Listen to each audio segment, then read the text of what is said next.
Evangeline. Hi. Hi. Well, I'm still in shock. I could only imagine how difficult this must be for you. Yeah, I was here at the station a few days ago and I saw John. We had a really good talk. I decided to tell him about me and Cris. You know, that we were getting more serious. I didn't want him to hear it from anybody else. And he was really, you know, I thought I wanted to be alone, but I don't. I can't. I think I need to be around people that knew him and loved him. When something like this happens, we need to be around people who love us, right? Now more than ever. I'm sorry, I'm under impression. Natalie, I heard. I know about John.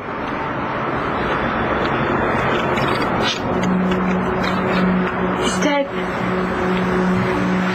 I'm so sorry. If there's anything I can do, just say the word.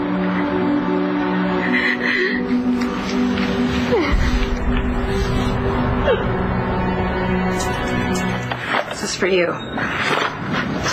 It's a book of John's. He left in my apartment. I thought you might like to have it. Thanks. But you're sure you don't want to keep it? Oh, no. I have other things. Well, why don't we go inside the office?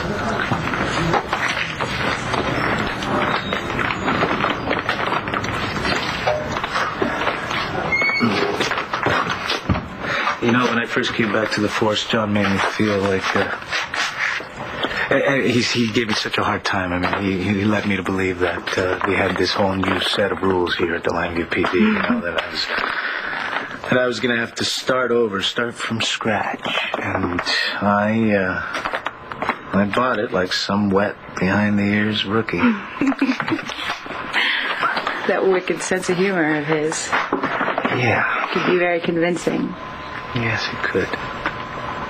I know that when someone, you know, passes, you honor their memory by remembering the good times. I can't help but wonder whether or not I was too hard on him. You? Antonio, I was trying to get him to open up. I couldn't understand why he couldn't give me what I needed. Why he couldn't give me 100% of himself. And I knew that he was suffering over his father's murder and Caitlin, that he was traumatized by his guilt. Fault. Maybe I could have been more empathetic, you know? And not so focused selfishly on me and what he wasn't able to give me. You're being way too hard on yourself. You loved him, and he knew that. Yeah, you're right. He did know that. So I'm going to focus on the good times. Yeah. And remind myself how special it was to know him. And to be a part of his life. And I'll think about all those times we laughed. We laughed so much, and I'll think about all those times that he did really make me feel loved. I don't understand why this happened. Why, John? I wish I could answer that. I wish I could make sense out of it. It's just... You know, he seemed so hopeful right before you went to visit his father's grave. You know, it was like for the first time since I've known John, it was just this weight had lifted off him, and he was looking forward to the future. Did you know that he called me? And he told me to save tonight just for the two of us because he had special plans? And then I saw Michael, and he told me... What?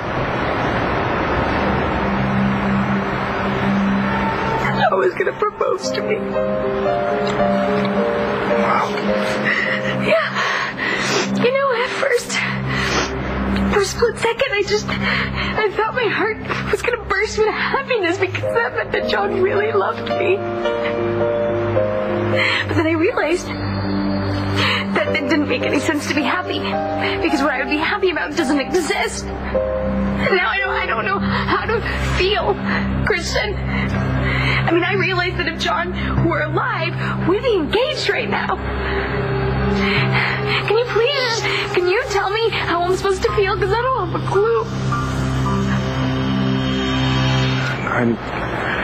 I know it's a lot to take in, especially after finding out that John was planning on proposing to you. And I can't tell you what to feel or what to think about it. But I will tell you this. If I were in your shoes and I found out that someone I loved very much wanted to spend the rest of their life with me, I'd take it as a sign of how much they loved me. That I made a difference to them. Listen, why don't we go somewhere inside? It's getting chilly. I'll tell you what, I'll take you to your mom's. No, I wanna go to John's. It's where I really need to be right now. Okay.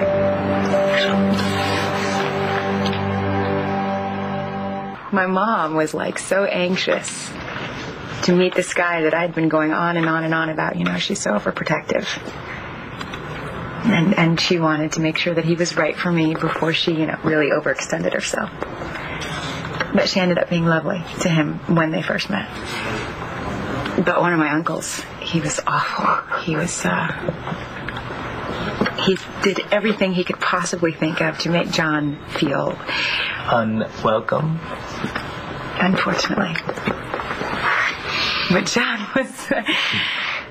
was like cool, and dignified. And I think that's one of the things I really liked most about him when I first met him was how he handled himself in difficult situations.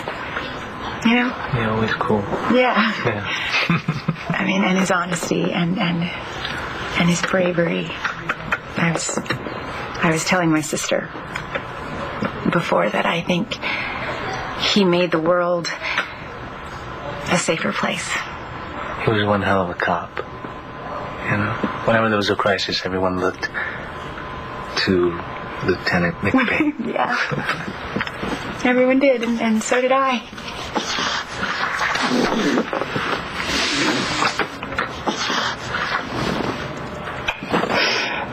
okay. You loved it. I know. Very much. I did. More than I wanted to.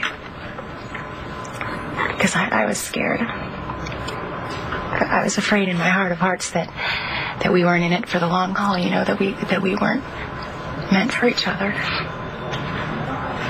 And then even after we broke up and we both moved on, I still felt a connection to him. I guess I just thought he was part of my life, forever. And I don't understand how somebody that was so alive and so important to so many people could just be gone. What are you doing here? I need to talk to you. Now's not a good time. No, it's okay. I'm okay. Really? Why don't I take you home? No, I feel like walking. Okay. You sure? Yeah, I'm fine. I'll be fine. I'll tell you. Thanks for the gift. Take care, okay?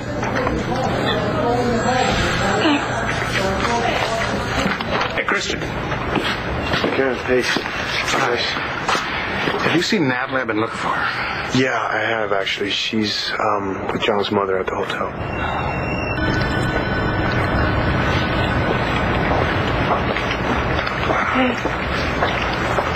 Hey, fast service. I was just calling you. How you doing? Man, I'm really glad to see you. I need you, Cris.